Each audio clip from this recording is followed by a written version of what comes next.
Pourquoi le RHDP va gagner les prochaines élections en 2025? C'est un sujet qui a été développé par M. Adjoumani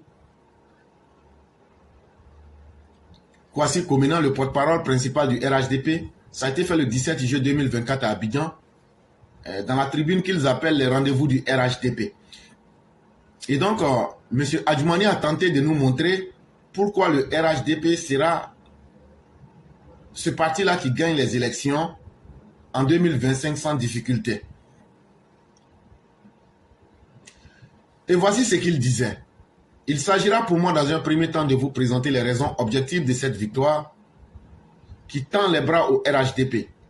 Puis, dans une seconde phase, me prononcer sur les arguments récurrents mais erronés et mensongers que l'opposition tente avec force d'introduire dans le débat politique pour justifier sa débâcle aux prochaines consultations électorales.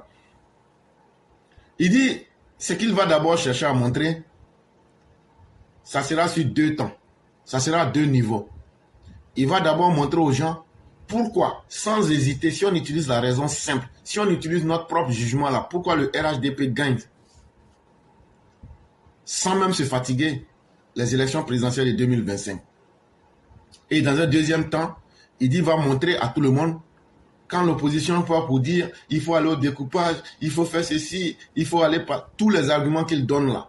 Il dit, il va montrer que c'est faux, c'est du mensonge, mais en réalité, c'est une peur de l'opposition, parce qu'eux-mêmes, ils savent déjà qu'en allant aux élections, ils vont perdre. Et donc, il faut faire simplement du bruit pour impressionner je ne sais qui. Je vais parler du découpage électoral et de ce procès injuste qui est fait au président Alassane Ouattara et au RHDP. L'objectif de notre propos étant de démontrer, preuves et données chiffrées à l'appui, que le RHDP gagnera la présidentielle. Non pas à cause d'un prétendu découpage électoral favorable, mais en raison de sa force, de sa présence sur le terrain, de ses ressources humaines et de ses acquis. La victoire du RHDP à la prochaine présidentielle relève d'une évidence mathématique et même du bon sens, car le RHDP est la première formation et la mieux implantée en Côte d'Ivoire. Et donc, quand on dit aux gens que le RHDP va gagner les élections en 2025, d'autres pensent que c'est de la sorcellerie, que c'est de la magie. Il dit, mais c'est pourtant simple.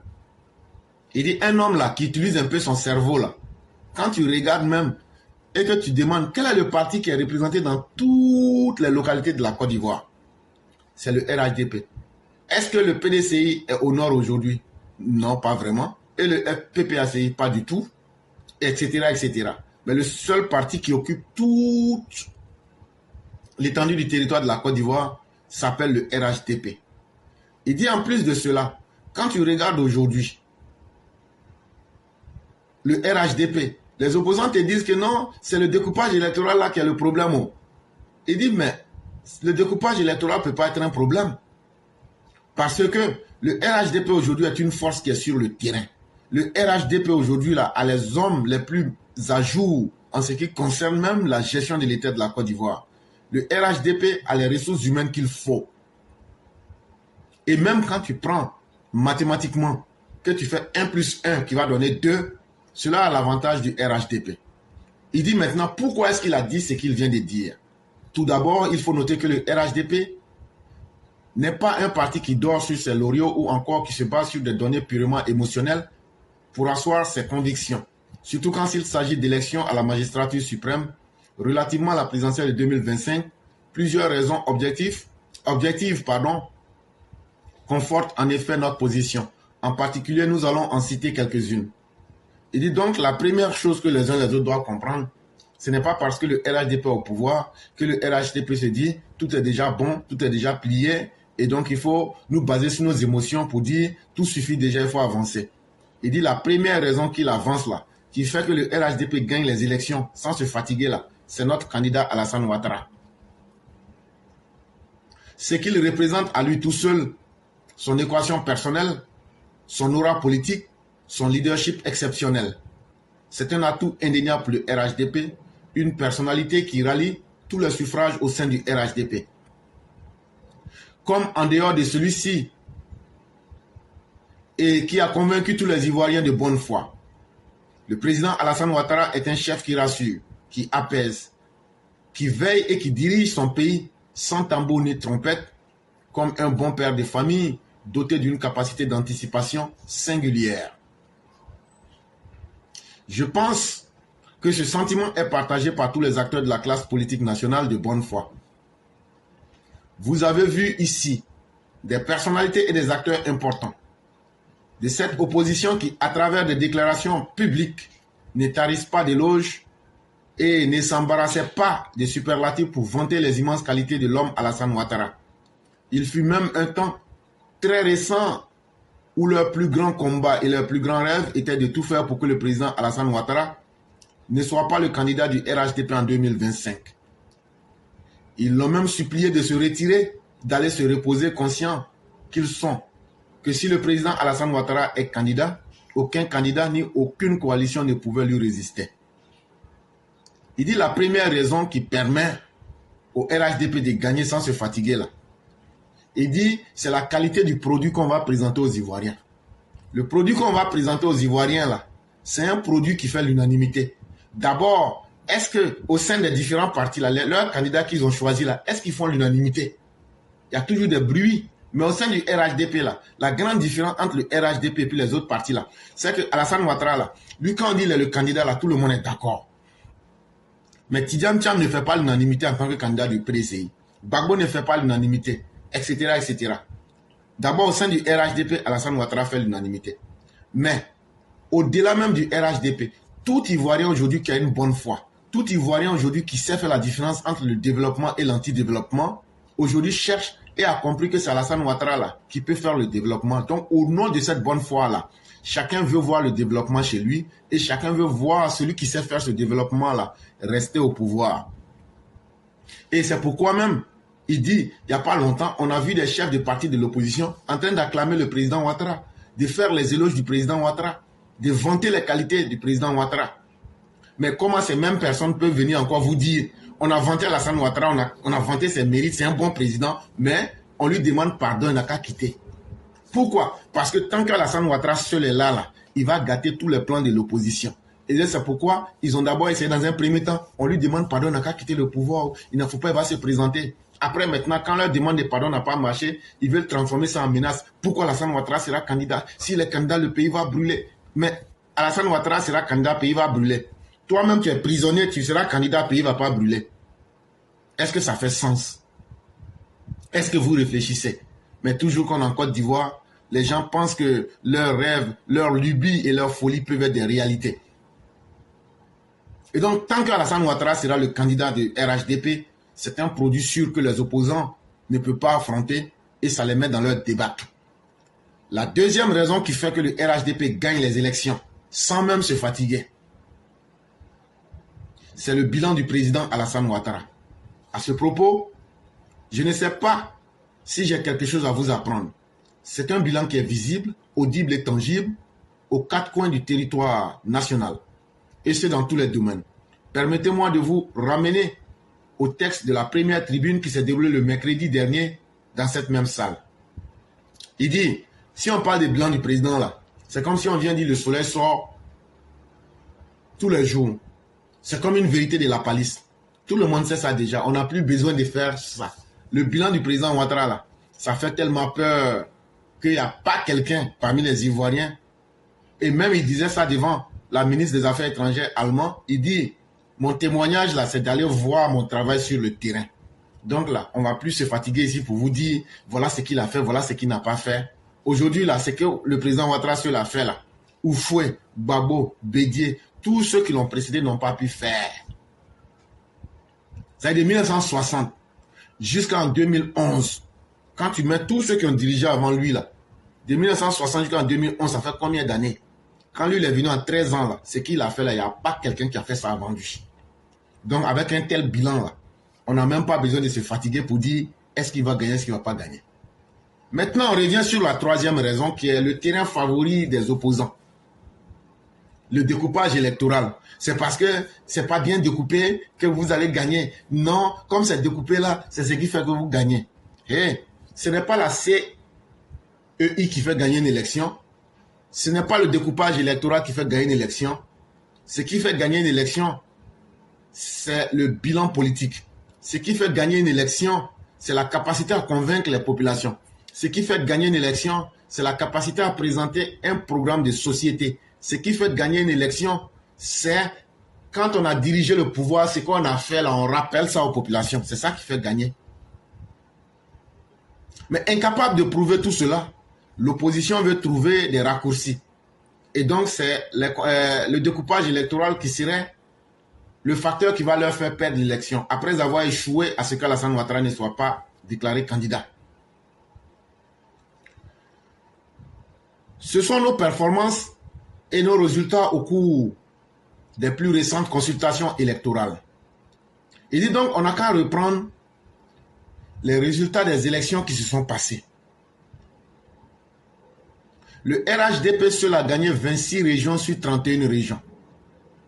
Le RHDP seul a gagné 125 communes sur 201 communes. Le RHDP seul a 168 sièges sur les 255 à l'Assemblée nationale.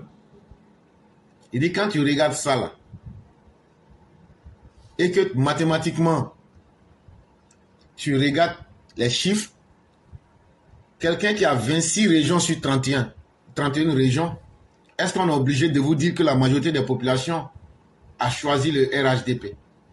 Sur 201 communes, quand 125 ont voté pour le RHDP, est-ce que là encore on doit te faire de la magie pour te dire que la majorité des Ivoiriens a choisi le RHDP?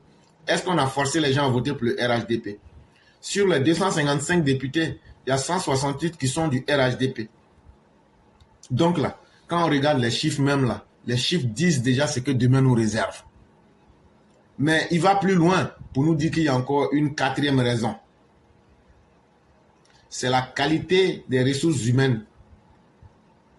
C'est-à-dire les députés, les sénateurs, les présidents des conseils régionaux, les cadres de haut niveau dont dispose le RHDP. Tellement le PDCI n'a même pas de ressources humaines, on nomme souvent des cadavres.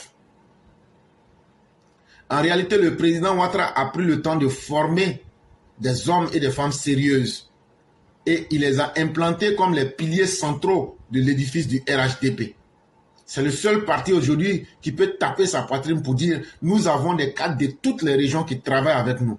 Nous avons un vivier humain impressionnant dans chaque région qui travaille avec nous. » C'est le RHDP seul qui peut dire ça.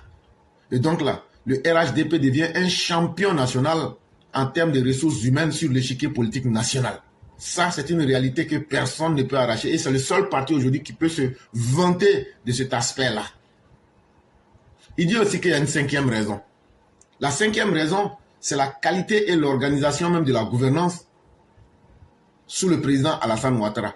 De la manière Alassane Ouattara gère son pouvoir là, on n'avait jamais vu un président comme ça gérer un pouvoir avec autant de facilité, apporter le développement avec autant de facilité. C'est ce qui est difficile là. Lui, il fait ça comme si ce n'est pas difficile.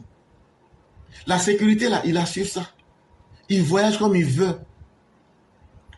Mais on n'attend pas coup d'État. Le pays fonctionne, qu'il soit là mais qu'il ne soit pas là-haut. Le pays travaille. Il dit, c'est avec Alassane Ouattara on a pu voir ça. Ça a démontré, avec lui là, tout le monde entier vient. On organise des grands colloques en Côte d'Ivoire. On organise des élections sans violence. Et donc, il a montré qu'on peut diriger autrement, dans la paix, dans la sérénité, sans être arrogant. Il a montré aussi que la Côte d'Ivoire aujourd'hui est un pays aujourd'hui qui est respecté dans tous les sens. Et la Côte d'Ivoire aujourd'hui, grâce au président Ouattara, c'est le seul président en Côte d'Ivoire où tu entends d'autres pays dans le monde dire quand je vais prendre mon pays, je vais diriger ça comme de la manière le président Ouattara est en train de diriger. Il dit c'est le seul pays où tu entends des candidats dire de d'autres pays d'Afrique dire quand je vais prendre le pays, je vais diriger ça comme le président Ouattara. Il dit donc la qualité et les performances de l'homme Ouattara vont au-delà des frontières de la Côte d'Ivoire. Et il n'y a aucun parti politique qui fait mieux en termes d'offres politiques. C'est que le RHDP offre aux Ivoiriens là. Il n'y a pas un parti politique qui l'a fait et qui ne pourra le faire. Parce que tout est bien géré. Et les performances électorales là, c'est ça que les populations prennent pour venir confirmer ce que nous sommes en train de vous dire. Les populations ont adhéré à cette vision, à cette politique-là. Et donc ce n'est pas de la magie, c'est l'ensemble du travail qui a été fait pour convaincre les uns et les autres. Entre-temps, l'opposition fait sa politique de l'autruche en s'agitant dans tous les sens pour dire sur l'échiquier politique, Si le RHDP gagne, c'est parce que le découpage électoral là, ils ont taillé ça sur mesure pour que chaque fois, eux puissent gagner les élections. Mais là encore, on va vous démontrer que vous êtes dans le faux. Et que ce que vous dites là, il n'y a aucune possibilité à ce que cela soit vrai. Donc c'est archi faux ce que vous dites, c'est de la manipulation. C'est de la manipulation parce que le découpage électoral, c'est un alibi simple, facile que vous prenez pour cacher votre honte et votre débat et votre minorité sur la scène politique. Mais allons un peu dans l'histoire. Allons un peu dans l'histoire.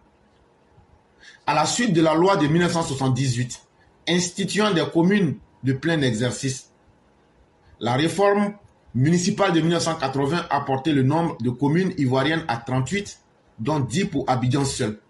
Et dès à partir de 1978, quand on décide de créer les communes en Côte d'Ivoire, tout le monde connaît les communes. Mais c'est à partir de 1980 qu'on va appliquer ça sur le terrain. Et qu'est-ce qui a été décidé? Il a été décidé que il y aura, en 1980, il y avait 38 communes en Côte d'Ivoire. Sur les 38 communes, il y a 27 qui étaient pour le reste du pays et 28 qui étaient pour le reste du pays et puis 10 pour Abidjan.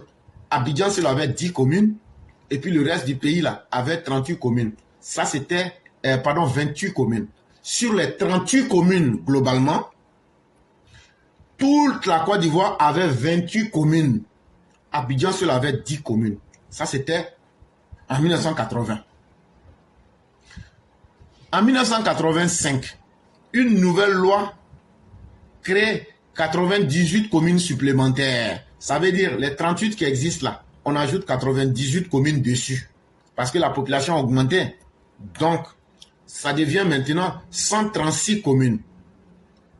De 1980, où on avait 38 communes, on se retrouve en 1985 avec 136 communes. Il y a 98 qui ont été ajoutées.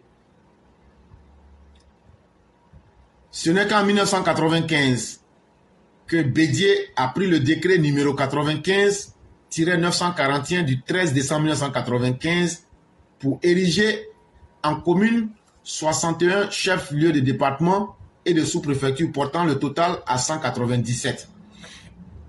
Mais quand Bédié va venir en 1995, il va encore augmenter le nombre de communes. On passe donc de 136 en 1985, on passe à 197 en 1995. Le décret que Bédié a pris, c'est le décret numéro 95-941 du 13 décembre 1995. Cependant, en prélude aux élections présidentielles de 2010, entre 2005 et 2008, Laurent Gbagbo a créé de façon fantaisiste et dans des buts électoralistes 1126 nouvelles communes non viables, dont 852 nouvelles communes présumées favorables à son parti. Est-ce que vous comprenez ce qu'on est en train de vous dire? De l'époque d'Oufoué, de 1980 jusqu'en 1985, Oufoué n'a créé que 186 communes. Retenez ça très bien. En 1980, il a créé 38 communes. En 1985, il a créé 98 communes. Quand on fait pour Oufoué, 98 plus 36, ça fait 38, ça fait 136. Ça, c'était entre 1980 et 1985. Quand Bédié vient, Bédié seul crée 61 communes, ce qui nous fait passer à 197. Donc, on continue. Entre 2005 et 2008, Laurent Gbagbo à lui seul crée 1226 communes. Pour quelle raison? Aucune raison valable. Rien que la fantaisie. Et si vous vous souvenez très bien, pendant cette tournée-là, même quand un campement lui demande, je vais sous-préfecture, il dit, je vous ai accordé. C'était devenu son jeu favori, le mensonge facile. la manipulation des populations. Même si tu es dans ton campement, tu dis je veux être sous-préfecture. Tu es sous-préfecture. Il est resté dans ça. Il a créé 1126 nouvelles communes. Mais comme parler dans la bouche est facile, il n'a pas pu faire. Mais finalement, sur les 1200 et les 1126 communes, c'est 852 nouvelles qu'il va ajouter. Mais les 852 nouvelles communes-là, il les a créées sur base que c'est dans le sud-ouest là-bas. Ils ont découpé même des villages, des campements, en se disant que ceux-là vont voter pour lui. Depuis son accession au pouvoir en 2011, contrairement aux mensonges proférés et propagés par l'opposition, le président Alassane Ouattara n'a créé que 4 nouvelles communes. Et ce sont les communes d'Atié-Gouakro, de Belegban, d'Assini Mafia et de Ndoussi. Alassane Ouattara, le président actuel, n'a créé que 4 communes. 4 communes. Là où Oufou a créé 86. Là où Bédié a créé 61. Là où Laurent Gbagbo a créé, prenons le chiffre le plus bas, 852 pour celles qui ont été viables, Alassane Ouattara est le président ivoirien qui a créé le moins de communes. Il n'a créé que 4 communes. Et je cite les noms de ces communes. Atié-Gouakro, Belegban, Assini Mafia et Ndoussi. Donc votre histoire de dire que c'est parce qu'on a fait découpage électoral là. Là où vous faisiez 852, là où vous faisiez 197, là où vous faisiez 86, Alassane Ouattara ne fait que 4 communes. Donc là encore vous mentez. Comme on le constate, de tous les régimes, celui qui aura utilisé le moins possible le découpage électoral, c'est le régime du docteur président Alassane Ouattara. La victoire aux élections du RHDP, aux élections législatives et municipales, n'a donc rien à voir avec un quelconque découpage électoral. Les élections municipales et régionales de 2023 n'ont en effet fait que confirmer l'ancrage territorial du RHDP. Donc quand vous regardez ces vérités qu'on est en train de vous dire simplement, c'est une opposition qui est perdue dans ses lubies, dans ses rêves, mais la réalité est que ce n'est pas le découpage électoral, sinon Alassane Ouattara est le président qui a fait le moins de découpage électoral. Il dit encore, si vous n'êtes pas satisfait, on peut rentrer au titre de l'évolution du découpage électoral législatif, ce qui concerne le vote des députés. Le 2 juillet 1995, Henri Konan Bédié a créé par décret 20 nouveaux sièges à l'Assemblée nationale, faisant passer le nombre de députés de 155 à 175 pour la législature de 1995 à 2000. En 1995, là, Bédié a ajouté 20 nouveaux postes de députés. Avant lui, les députés étaient 175, leur nombre total. 155. Quand Bédié est venu, le 2 juillet 1995, il a ajouté 20 nouveaux postes pour gonfler le nombre des députés. Le 2 novembre 2000, Laurent Gbagbo crée 50 nouveaux sièges de députés, dont 25 dans le Grand Ouest et 13 dans le district d'Abidjan, soit 76% des nouveaux sièges établis dans les zones réputées lui être favorables en 2000. Laurent Gbagbo, pour un but électoraliste, le 2 novembre 2000 va créer 50 nouveaux postes de députés à l'Assemblée nationale. Et sur ces 50 postes-là, il met 5 dans le Grand Ouest pour assurer qu'il va les gagner et il crée 13 dans le district d'Abidjan. Avec le décret du 28 septembre 2011, le président Alassane Ouattara fait passer de 255 le nombre de sièges de députés, soit 30 nouveaux sièges répartis sur l'ensemble du territoire. Là où Bédié a ajouté 20, là où Gbagbo a ajouté 50, Alassane Ouattara ne fera qu'à ajouter 30 nouveaux sièges répartis sur toute l'étendue du territoire national. Voilà donc la réalité qui est en face de vous. Donc qui a augmenté, pour des buts électoralistes, qui a été celui qui a augmenté le plus grand nombre de députés? C'est encore Laurent Gbagbo. Il a ajouté 50 députés. Et donc, s'il y a quelqu'un qui voulait faire de l'escroquerie politique, c'est bel et bien celui qui a augmenté les chiffres. Laurent Gbagbo avait opéré un découpage électoral pour s'assurer la majorité des sièges à l'Assemblée nationale. Aujourd'hui, l'opposition ne peut donc pas accuser le RHDP de réaliser un découpage électoral en sa faveur. À l'analyse de tous ces découpages, on constate que le RHDP reste toujours majoritaire. Avec celui réalisé en 2000 par Laurent Gbagbo, le RHDP avait toujours la majorité de 141 sièges sur les 255, soit 62,67 sièges. De même, si l'on s'en tenait au découpage de juillet 2000, maintenant il prend les anciens chiffres là, pour dire que même si on prend les découpages qu'eux-mêmes ils ont fait en 1995, si on prend le modèle de Bédier, le RHDP reste toujours majoritaire avec 114 députés sur 175. Si on prend le modèle de Laurent Gbagbo, si le RHDP n'avait pas du tout augmenté, n'avait pas ajouté 30 sièges, qu'on se base sur le nombre de députés, on se rejette, on fait comme si on était en 1995. On dit il y a 175 députés. Le RHDP, là, tous les partis sont là, on a voté. Le RHDP allait avoir 114 sièges sur les 175 en 1995. Donc le RHDP sortait majoritaire avec 65,14% des sièges. Si on en 2000, qu'on prend les 225 sièges créés par Gbagbo et qu'on soit allé aux élections, le RHDP sortait encore victorieux avec 141 sièges sur les 225, soit 62,67%. Et donc, ce que vous voyez en 2023 et ce que vous voyez aujourd'hui répond effectivement à l'aspiration des peuples parce qu'ils ont vu 3 types de gestion du pays et les gens savent aujourd'hui où ils vont. Et c'est ça le problème.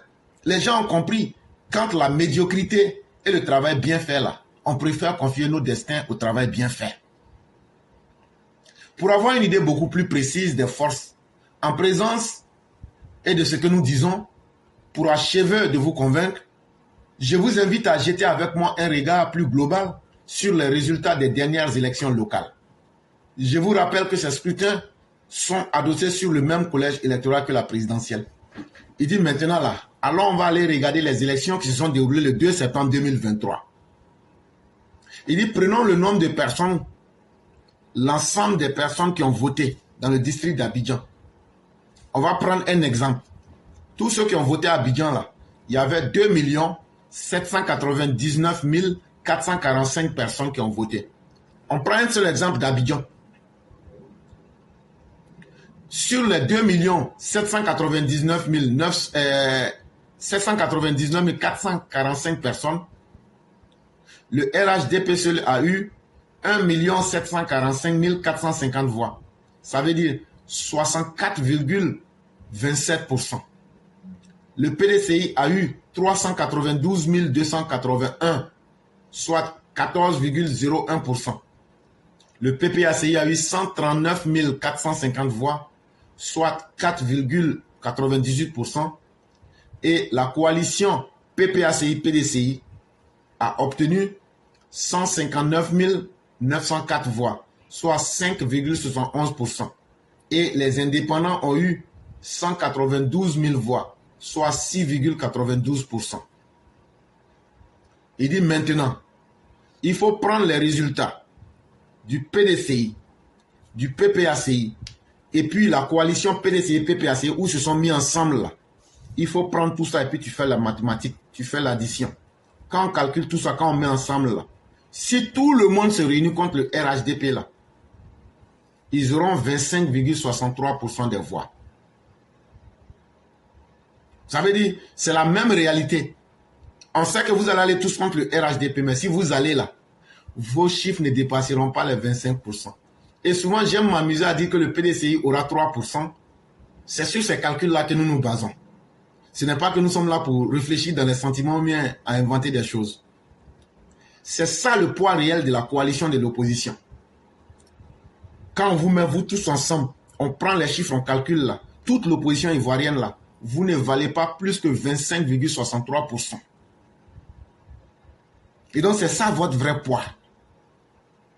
Et même si vous voulez qu'on ajoute les indépendants, on peut encore faire ce calcul là. On ajoute les 192 000 voix des opposants qui étaient de 6,9%. vous vous retrouvez à 32%. Donc là, vous ne représentez pas du tout plus de 32% des Ivoiriens.